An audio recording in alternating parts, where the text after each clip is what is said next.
दादा एक प्रश्न होता की शेतकऱ्यांचा जीव गेला तेव्हाच सरकारला जाग येते का? दुर्दैव असं आहे. आपल्या शेतकऱ्यांच्या शेतात ही आळी पडते, काही कीटकनाशक पडते, तेव्हा सरकारला जाग येते. शेतकऱ्याच्या घरात तेल असते तर मीठ नसते, मीठ असते तर तेल नसते. तेलाला भाव काय 115 रुपये आणि सोयाबीनला भाव काय 3-4 हजार रुपये. शेतकऱ्याला काय पुरू राहिले? खरं म्हणते तू, आम्ही पण हीच भूमिका मांडतो. दादा माझा बाप बी शेतकरी आहे. माझ्या बापाच्या घरात तेल असते तर मीठ नसते, मीठ असते तर तेल नसते. वडील आलेत काही नाही.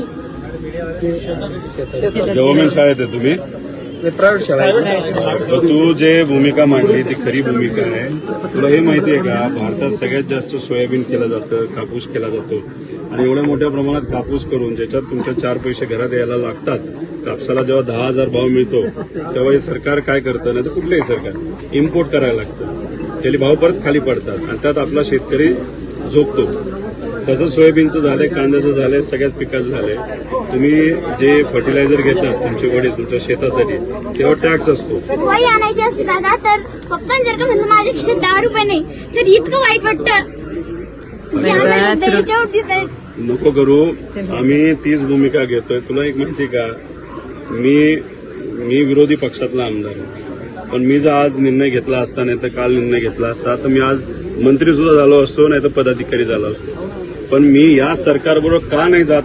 हे सरकार युवांच्या विरोधात आहे, शेतकऱ्यांच्या विरोधात आहे, मजुराच्या विरोधात आहे, महिलांच्या विरोधात आहे. मजुरी जर का करायला गेलं तर लोक त्यांच्या वावरात तर खूपच राबून घेते, पण रोज बी 200-250 रुपये फक्त हातावर टेकवतात मजुराची. आणि दुसरं तुला काय माहितीये का, सरकारला असं मत आहे की लाडक्या बहिणींना महिन्याला 1500 रुपये दिले, आम्ही त्यांचा उपकार केले, बाकी काही मदत नाही केली तरी चालतं, असं सरकारचं मत आहे. 1500 रुपयात काय होणार आहे का महिन्याला? 1500 रुपये नाही दिले चालते दादा, पण आमच्या मालांना भाव द्या.